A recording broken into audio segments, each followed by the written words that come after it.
Every day, young people wake up with great ideals and lofty aspirations, and fall asleep in disappointment and anxiety about reality. After countless disillusionments, they no longer talk about their dreams. Unwilling to risk more disappointment, they tell themselves, "These thoughts are unnecessary. Those pursuits need not be done." Exhaustion and helplessness make them weary of even mentioning the dreams they once had. Slowly, they begin to build their own comfort zones, filled with beloved toys, manageable relationships, spaces free from scrutiny, a sense of identity, and control over themselves. There are moments when they still wonder whether there is a chance to become the person they always wanted to be. They say, "I have worked hard," but in reality, effort feels like a trap. You believe your pursuit has value, but someone is always there to package and dismiss the hopes of the young. No matter how much you give, there is no recognition, no reward. Their instinct to chase dreams never disappears. It simply shifts toward things that can please themselves. They spend more of their time in virtual spaces, because reality is often more abstract than the virtual. If both reality and the comfort zone are traps, they would rather choose the gentler one. You understand what they say, but you hold your own view. You do not hate reality itself. No one merely dislikes its powerlessness. You do not persuade yourself to reject its rules. But if the standardized way of life has already failed, you would no longer place great hopes on it. You begin to establish your own rules and search for new values.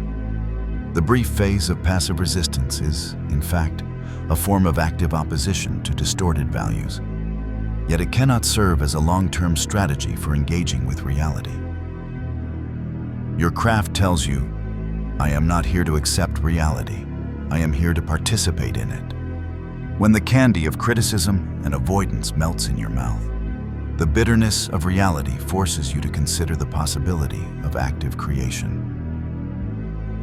Why can't positive feedback alone sustain itself?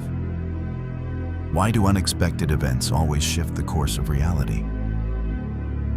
Once you identify the causes, you begin to solve problems, reevaluating the role of each hormone in your decision-making. You strive to pursue long-term goals guided by reason.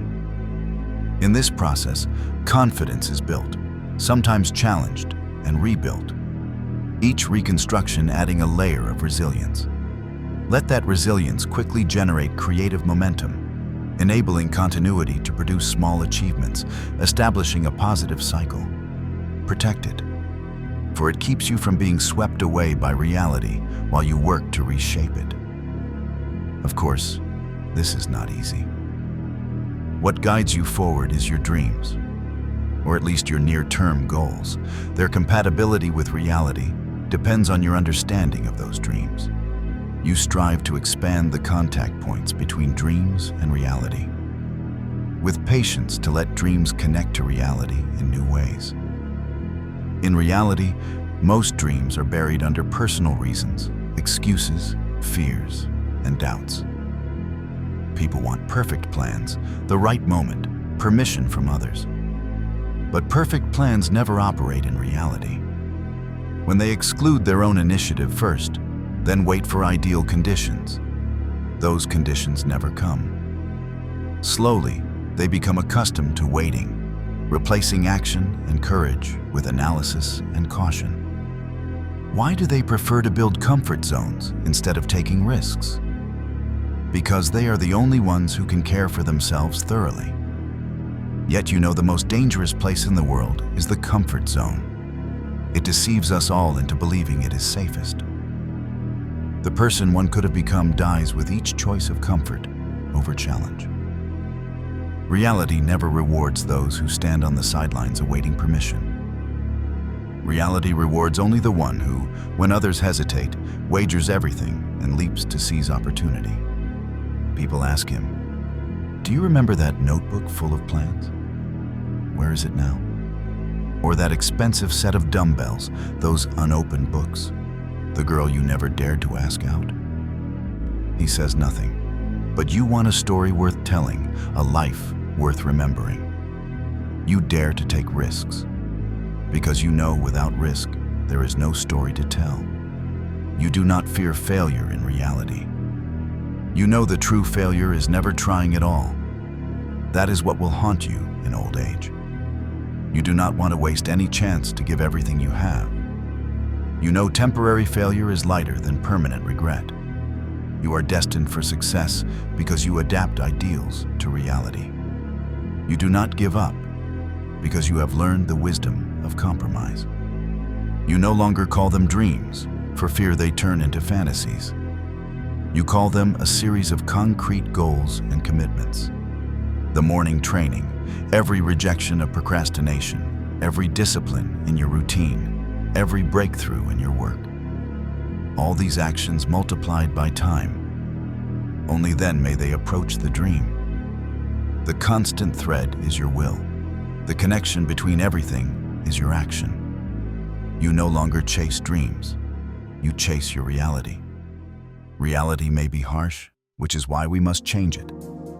But you change yourself first. When we master self-control, we gain the possibility of change. When reality throws challenges, we always find the way. We always do. Humans, as a species, we learn to share from selfishness and to understand humility from arrogance, admiration of others' strengths, tolerance of others' differences.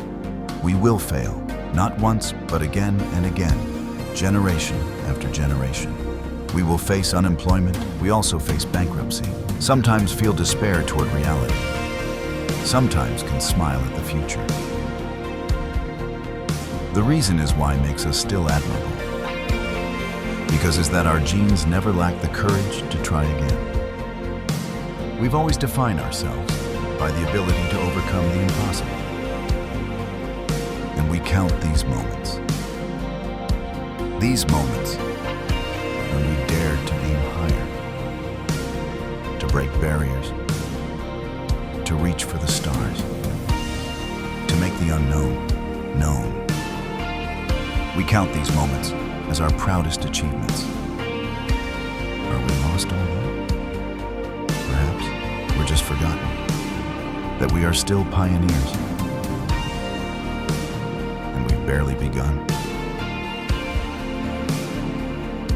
and that our greatest accomplishments cannot be behind us, that our future is in our hands. Get up and go.